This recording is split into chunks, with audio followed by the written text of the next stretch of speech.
Hi friends. आज से हम एक नई सीरीज़ शुरू करने वाले हैं जिसमें हम उन बीमारियों के बारे में जानेंगे जो पहले दिखती तो आँख में हैं लेकिन होती शरीर में कहीं और हैं। तो उनके साइंस एंड सिम्टम्स हमें पहले दिख जाते हैं आँखों में और फिर हमें पता चलता है कि वो बीमारी हमें शरीर में और जगह ढूंढनी है। I am doctor Rakesh Joshi, director and senior consultant eight Surya I care centre, Delhi. ऐसी ही एक बीमारी जिसको आज हम डिस्कस करेंगे वो है ज़ेंथिलेस्मा पैल्पेब्रिस, या आम भाषा में उसे हम ज़ेंथिलेस्मा भी कहते हैं।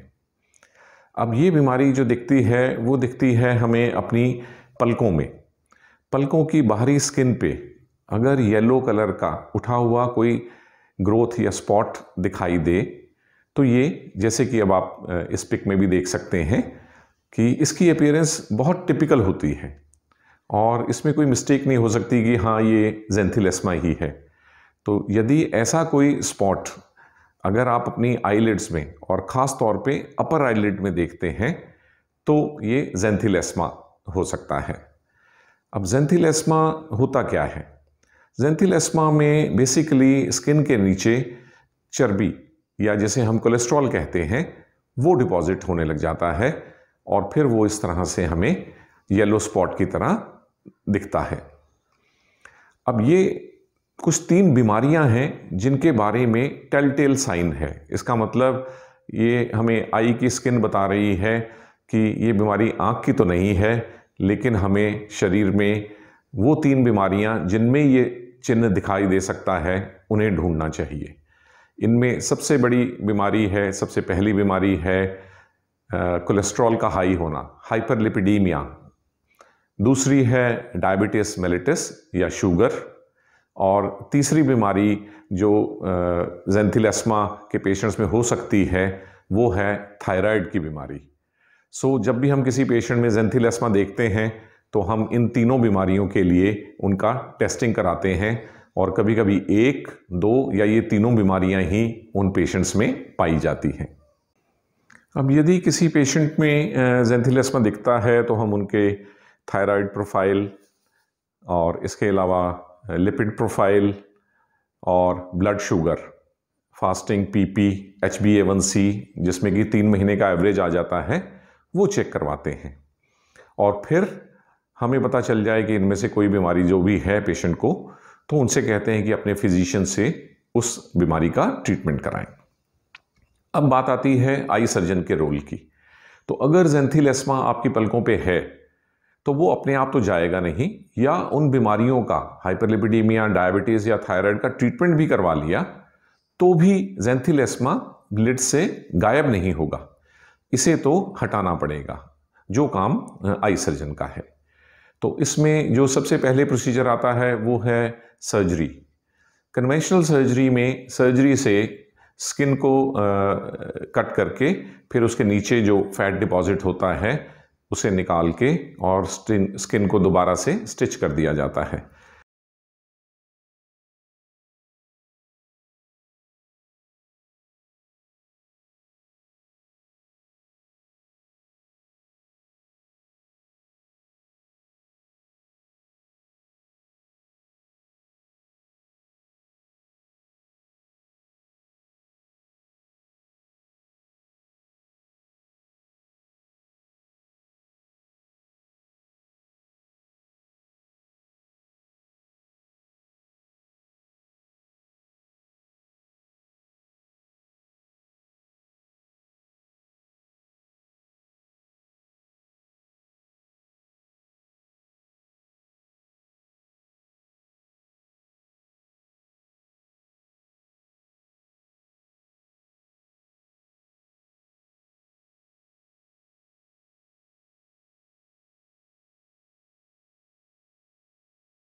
इसमें थोड़ा बहुत पलकों पे निशान आता है। हालांकि ये कट क्रीज के अलोंग लगाया जाता है पलकों में, ताकि हील होने के बाद कोई ज़्यादा निशान पलकों पे दिखाई ना दे।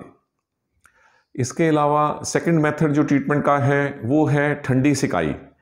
लो टेम्परेचर से क्रायोपेक्सी करके उस ज़ेंथिलेस्मा पैच को काफ़ी रिड्यूस किया जा सकता है।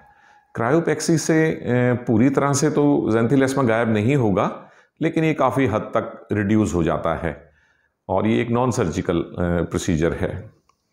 इसके अलावा हम लोग कुछ केमिकल्स यूज़ करके भी इस्तेमाल करके भी ज़ेंथिलेस्मा को केमिकल थेरेपी से भी ठीक कर सकते हैं। अब ये केमिकल होते हैं TCA या trichloro acetic acid and salicylic acid. इन केमिकल्स के एप्लीकेशन से भी ज़ेंथिलेस्मा को ट्रीट किया जा सकता है। हालांकि इसमें भी कंप्लीट रिमूवल नहीं हो पाता, लेकिन रिडक्शन ज़रूर हो पाती है इसमें। अब इसमें लेटेस्ट टेक्नोलॉजी जो आई है वो है लेज़र ट्रीटमेंट। ज़ेंथिलेस्मा को हम बिना सर्जरी के भी कार्बन डाइऑक्साइड लेज़र्स की मदद से ठीक कर सकते हैं और ये बहुत ही इफ़ेक्टिव और सेफ मेथड है ज़ेंथिलेस्मा को ठीक करने के लिए। सो फ्रेंड्स, इसके अलावा हाई हीट से नीडल लगा के हम हाई हीट प्रोवाइड करते हैं ज़ेंथिलेस्मा को और उससे भी फैट को डिज़ोल्व कर सकते हैं। सो ये सभी ट्रीटमेंट्स अवेलेबल हैं depending upon the stage of the xanthelasma and patient's choice. We can opt for any one of these और उससे फिर हम ज़ेंथिलेस्मा को कॉस्मेटिकली आईलिड से हटा सकते हैं। हालांकि बीमारी तो कहीं और है शरीर में, या तो उस पेशेंट को थायराइड की बीमारी है, या उस पेशेंट को डायबिटीज़ है अनकंट्रोल्ड, और या फिर हाइपरलिपिडीमिया यानी कि कोलेस्ट्रॉल बढ़ा हुआ है। और कोलेस्ट्रॉल भी जो अच्छे वाला कोलेस्ट्रॉल होता है, हाई डेंसिटी लाइपोप्रोटीन, वो आमतौर पे घटा हुआ होता है, जबकि खराब वाला कोलेस्ट्रॉल जिसे हम लो डेंसिटी लाइपोप्रोटीन कहते हैं वो बढ़ा हुआ होता है। तो इनके लिए कोलेस्ट्रॉल कम करने वाली दवाइयाँ और या अपनी लाइफस्टाइल और डाइटरी चेंजेस करके पेशेंट को वो तो ठीक करनी ही होंगी।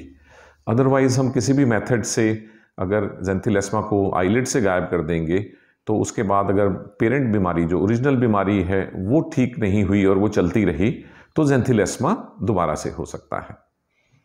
सो फ्रेंड्स, आई जो है वो विंडो है इस वर्ल्ड के लिए और डॉक्टर के लिए कई बीमारियों के लिए भी। आइज़ में ये चेंजेस देख के हम शरीर के अंदर होने वाली कितनी सारी ही बीमारियों को पता कर लेते हैं। इस सीरीज़ में अगली बार हम एक नए साइन और सिम्टम को देखेंगे जो दिखता तो आँख में है लेकिन बीमारी शरीर में कहीं होती है। So till then friends, happy viewing. Thanks for watching this video.